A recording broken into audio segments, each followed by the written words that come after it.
Hello and welcome to my review on the brand new 2024 12.5 foot Inferno Deadwood skeleton from the Home Depot. This was part of their halfway to Halloween launch on Thursday, April 25th, and was unveiled not long beforehand. At $379, it's the most expensive prop from the release, yet managed to sell out in roughly an hour. I, like many, set an excessive amount of alarms to guarantee I wouldn't miss them, and was able to get one of the first 50 units. To my knowledge, they had about 800 Deadwoods compared to 3,000 of the new skeletons, so this may indicate how each of these get produced come summer and into fall. Features include Depot Signature Life-Wise technology, multiple light functions we'll examine later on, posable arms, and external timer compatibility. You'll see the various color options on screen now, as not only are the chest, mouth, and nose illuminated this time, but also the head. Some will view this as Groot having scorched his scalp, others will see a Volcano Man, but at the end of the day, he's just Inferno 2.0. Okay, maybe not in this image. Taking a look at the rest of the box, it's the typical 2 sides labeled, 2 sides printed on, though omitting a key piece of information. Those box dimensions come in quite handy during a store pickup, or perhaps transporting to your warehouse, so I've gone ahead and measured it for you. I was not expecting to be reviewing one of Home Depot's new Halloween props in May this year, yet here we are, so let's open up another 97 pounds of wonderful decoration.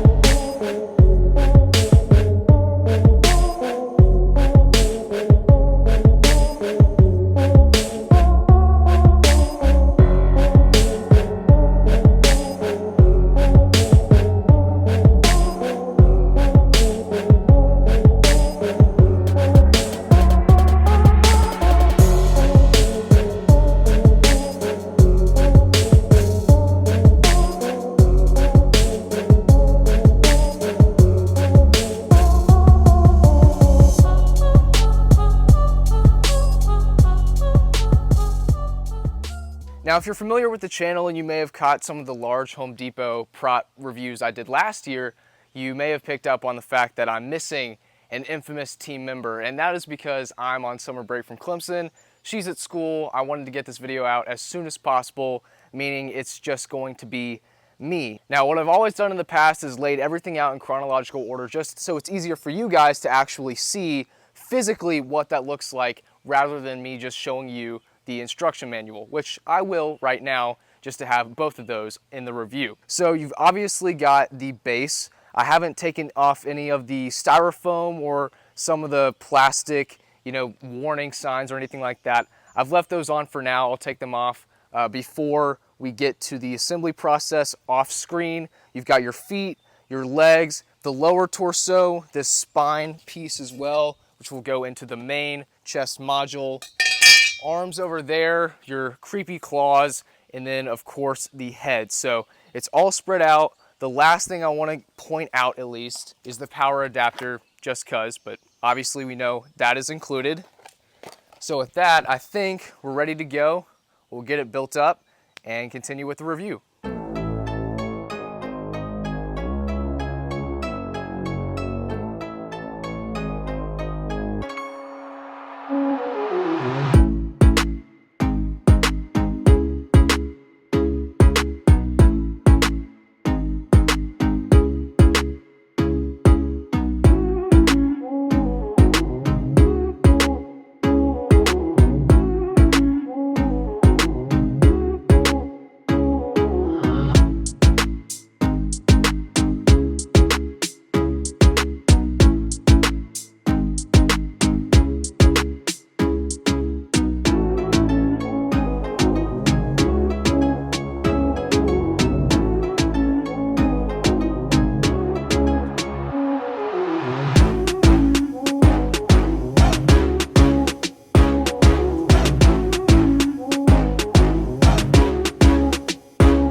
But what do you think? I'll let you know it did just rain, so if there's any shiny finish to it on the camera, note that is an illusion, it's not there. It's much more matte in finish, which the finish, we'll go ahead and start with my favorite part of it.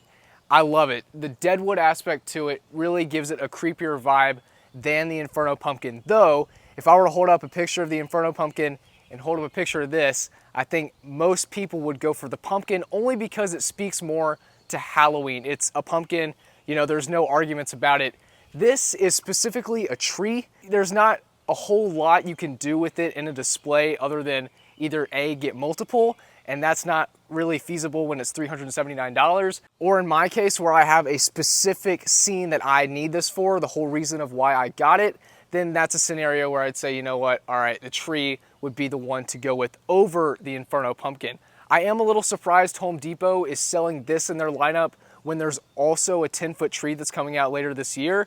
I don't know why they would do that in the same season, but they did. I don't know what the retail of that one is going to be, though I'd assume it's less than $379 because it's only 10 feet tall as opposed to 12.5. I'm gonna kind of break this review down into 5 points, and the first one I want to talk about is durability and quality, basically the same thing, but a little bit different. As far as durability goes, just make sure you've got some sandbags or anything that you can put to weigh it down, whether it's a cinder block, just something that can be concealed at night if you want to paint it black, because it's a little wobbly. The poles that protrude out are great, but I've found that you really want to have something anchoring this down. As far as quality goes, I don't love the connections between the elbows and the head. These 12-foot props pretty much all use that sort of connection, at least with Home Depot and SVI. It's that plastic snap lock, and I've found they break very easily. Fortunately, there is an online site that carries them, and also I think SVI has their own store that you can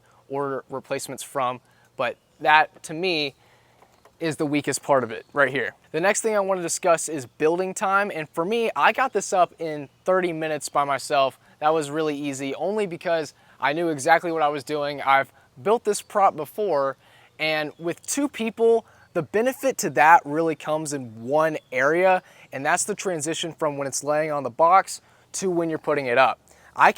Anyone can really do everything else. It's just that part that it really is beneficial to have somebody holding the back down. That just helps loads, I'm telling you. Now moving on to the technical aspect, the assembly itself is very simple. The instructions do a great job. There is an online form of them. They're on the box. You've got an actual paper booklet. So if you lose the manual, believe me, you've got plenty of other ways to figure out how to build this thing. It's the wires and the settings that really only need to be talked about briefly. And that is, with the settings, you've got 2 buttons. The first button is on, off, and timer. The other button is exclusively for the color settings. We'll demonstrate all this later, so I'm not going to talk too much about it now. Discussing the wires, there are 3 connections, one of which is already done for you. There's 2 in the lower torso, that's where that one is. The other one you do yourself. And then you've got the one up by the head. The wire kind of hangs out from the neck, so if you're nitpicky about it, you can always tape it, though it's really no issue. For the one that probably means the most, price. At $379, Home Depot did not increase it from the Inferno, though we shouldn't forget that the Inferno started out at $349 and then I believe was raised to $379 in 2022, if I'm not mistaken. So this really should be $349, I'll tell you that right off the bat. The Jack Skellington, which retailed for $399, for this to be just 20 bucks more than that, I really don't think there's any comparison between the two. But at $379, it's at least nice that they didn't raise the price from the other Inferno, because it would be a hard sell.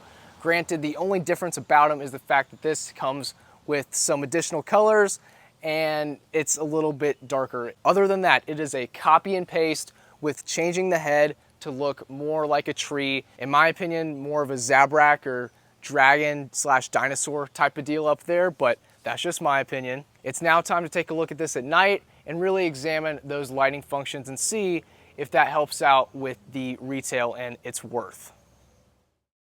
Okay, the question becomes, have your opinions changed now that you've seen it at night? For me, I feel the exact same way about it. I know what color changing lights look like. Some people love them.